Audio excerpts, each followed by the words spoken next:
every year we kind of focus our efforts for antlerless hunts to be before the rut or after the rut. A couple years ago I made a mistake. I shot a big doe like November 6th or 7th, and of course there was a nice buck behind her that screwed that hunt up. But so like I said, we want to focus all of our efforts on shooting antlerless deer to before the rut and after. So this year is no exception. Had a lot of opportunities to shoot does, throughout end of September, beginning of the season, and early October. And Dad was lucky enough to do a cell film hunt on a standing cornfield with an antler king food plot in front of him. But for me, it was a challenge for whatever reason. We had does within 20, 30 yards almost every time we were hunting. But just those tiny little things that come up that mess your hunt up, seem to happen all the time. Well, folks, here we are. It's about 4 o'clock on a Tuesday afternoon. Headed out to a stand overlooking the Antler King food plot, a fall, winter, spring food plot. Brother Randy said the food plot looks pretty nice, so I'm pretty pumped about that. So hopefully we'll get some action here.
Okay, well, it's been a little over an hour now since I shot that doe, and looking at things, it looks pretty good. Here's the arrow. I thought it might have been a little low, and it looks like some fatty stuff on her, so I would say I might be a little low on her, but you can see the blood over here. There's some pretty good blood there, so I can't believe she's went as far with all this blood. But like I said, all the blood's coming out of her, so apparently, like I said, I must have been lower. Must have been a little low on her. There we go. There she is right here. Well, we came out this evening in search of a doe for early season here, and trying to do a little bit of management here and keep the doe herd in check. I was out doing a self-filming episode, a little bit of a challenge, but man, we had deer all over. I had a nice little spike come in, and then doe and the fawn come in, and this doe came in with them, and deer were coming and going. So she came in, gave me a perfect shot. She came right in. Again, I was self-videoing, and she came right where I wanted her to be, so I just couldn't give it up, man. I had to take the crack at her.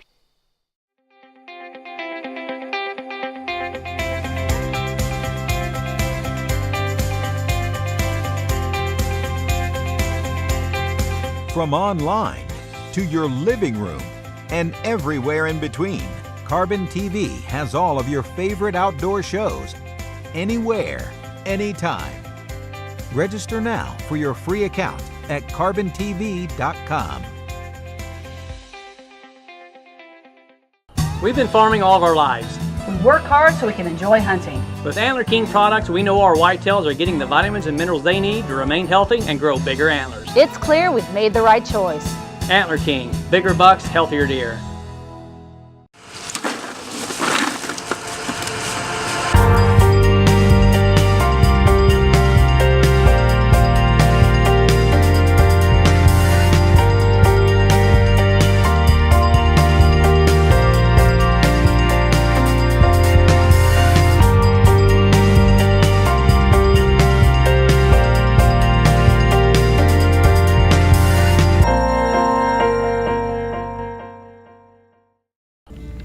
Once Kurt and I got our final numbers and how many does we figured would be harvested by us and or the neighbors, we figured we would each harvest a doe. It was early October. I was sitting over a fall, winter, spring food plot out of a ground blind of all things down in a marsh.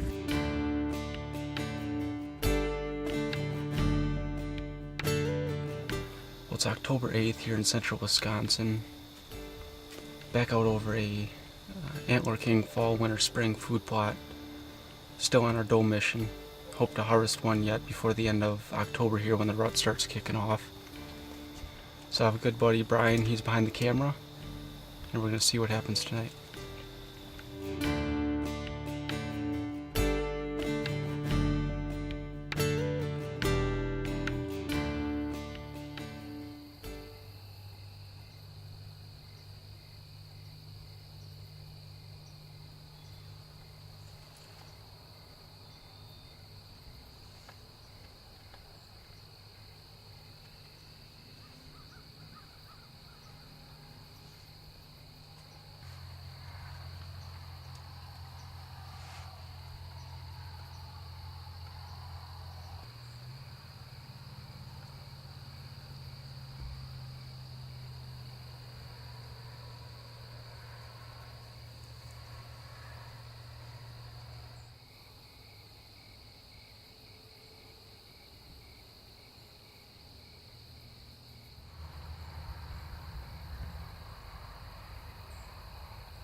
Brian and I made it happen.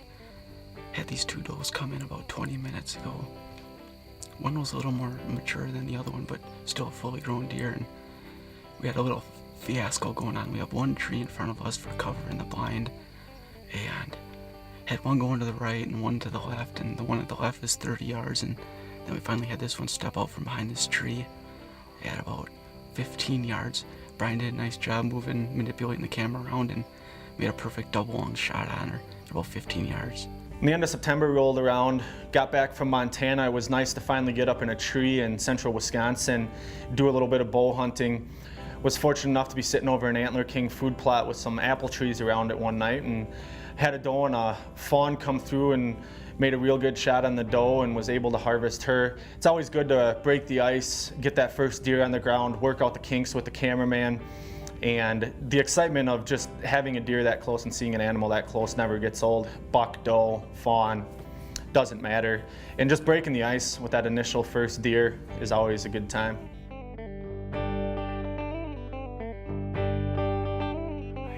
Our buck to doe ratio's a little out of whack, so trying to do our part here in the early season, so we'll see what happens. We've got about 45 minutes of daylight left.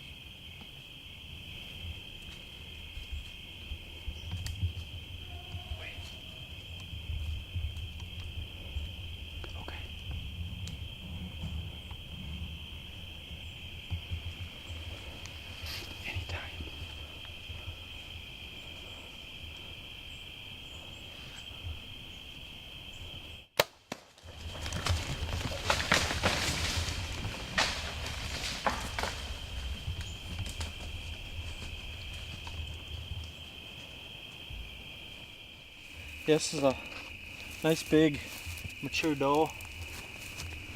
Got her. Shouldn't go far. Nice clean ethical kill. So we'll take her back out to the plot, get some better light on her, and finish up the rest of the hunt. But I'm glad that we found her.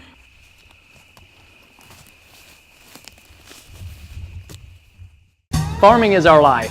Hunting is our life passion, We know that in both, it's what's planted in the ground first that matters. and that's why we choose Antler King food plot mixes. Our results speak for themselves. Antler King, bigger bucks, healthier deer. Hey, T-Bone here. Let's talk about expandable broadheads. 2-inch 2-blade expandables only have a 2.5-inch cutting surface and are actually more like a sliver. G5's T3 all steel big cut expandable has a whopping 3 inches of cutting surface. 3 blades produce 3 independent flaps, creating a big old chunk. So, do you want a sliver or a T3 chunk? After the Sunday gun season here in Wisconsin opening weekend, I stayed at home to welcome my newborn son Landon into the world. He was born on December 3rd eventually, which was Tuesday, so that was the second day of the muzzleloader season. And when I'm away from hunting for a couple weeks, it's definitely if I know there's a deer season going on and I haven't hunted for 2 weeks, it's gets up underneath my skin, and I have to get out there. So December 3rd, my son was born, and I had to sit in the hospital for a couple days. But come December 5th, I was ready to get back out there, and I got the old muzzleloader out and got that ready to go. Well, as usual, we are running late and on a solo filming mission this evening. My cameraman and Brennan Nading are out in South Dakota right now hunting muleys. It's about almost probably 1:45 right now. We are getting bundled up, to say the least. Should be a good night. Looking forward to it. Gonna hustle up, get up there in that blind, sit down, and hopefully have a good evening ahead of us.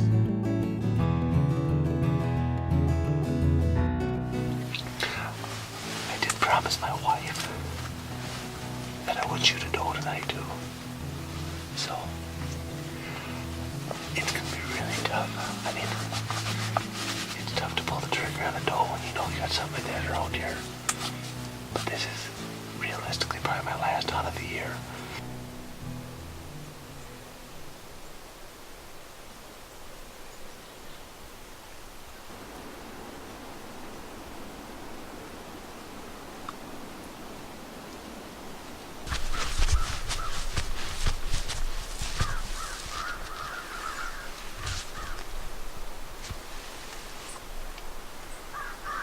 It's chilly in a blind, and nothing warms your heart like getting a text from your wife of your newborn son.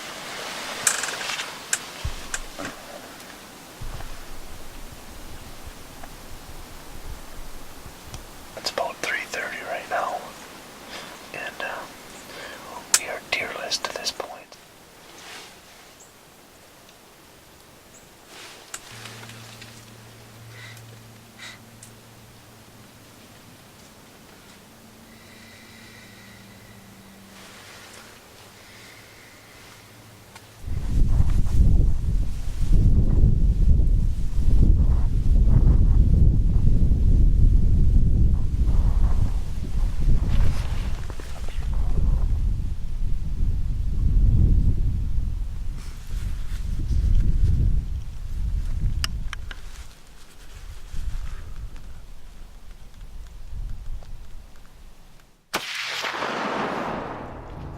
looking at her hard, and this is my last time to hunt, so I made a call to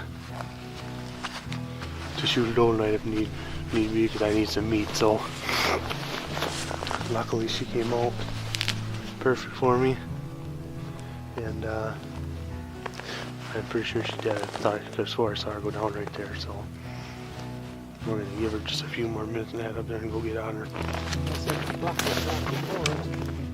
Nope. That's a good doe right there. That's a dandy doe. We'll take her any day of the year. But this one's for you, Grandma.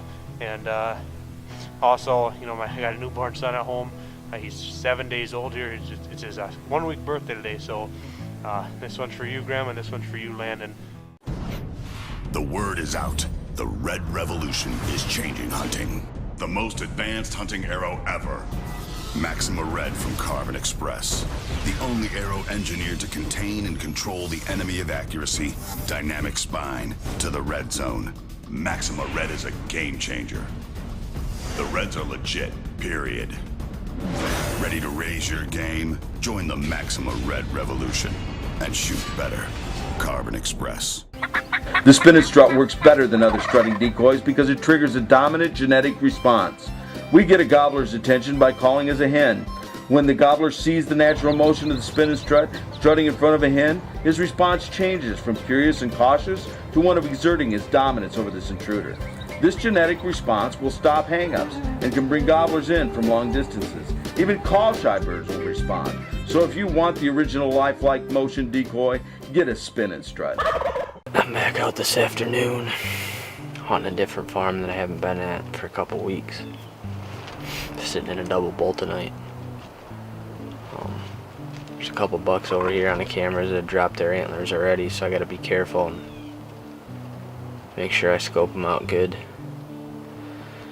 with the Nikons. Make sure we shoot a big doe tonight, not a shed buck. So it's warm, probably 40 degrees,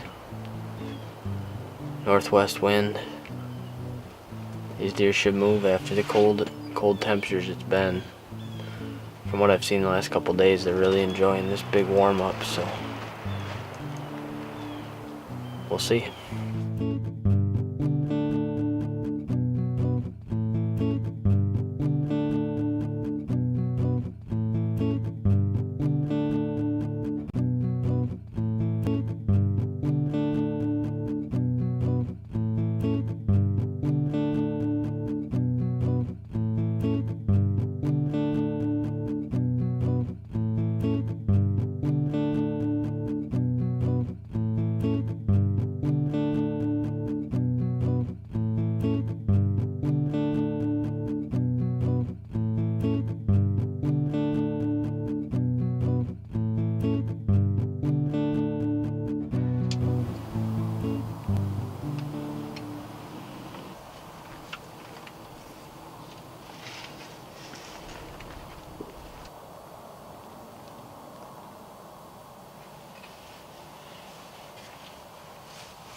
Come past us tonight.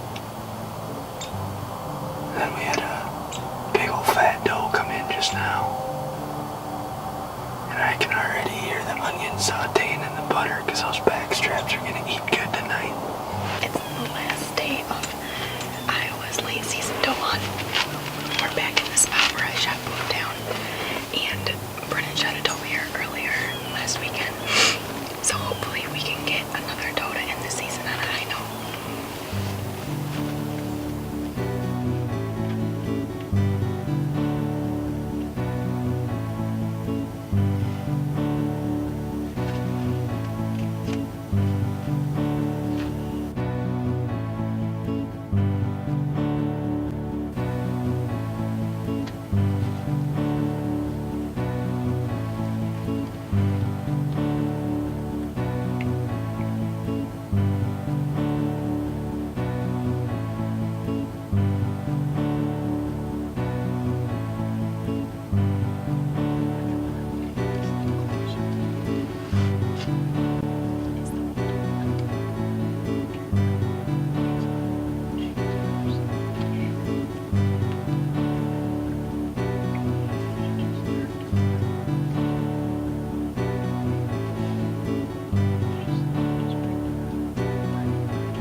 must just be me, but I am always lucky on the last day.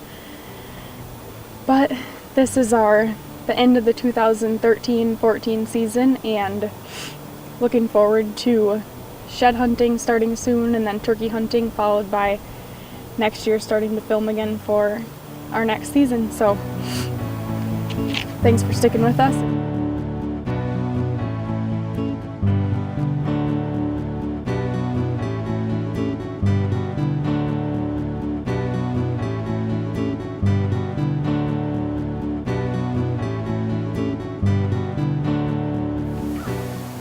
Now that I've got 45 seconds of you on your phone. Why are you recording? To show people how much you're on your phone. I was reading about what t-shirts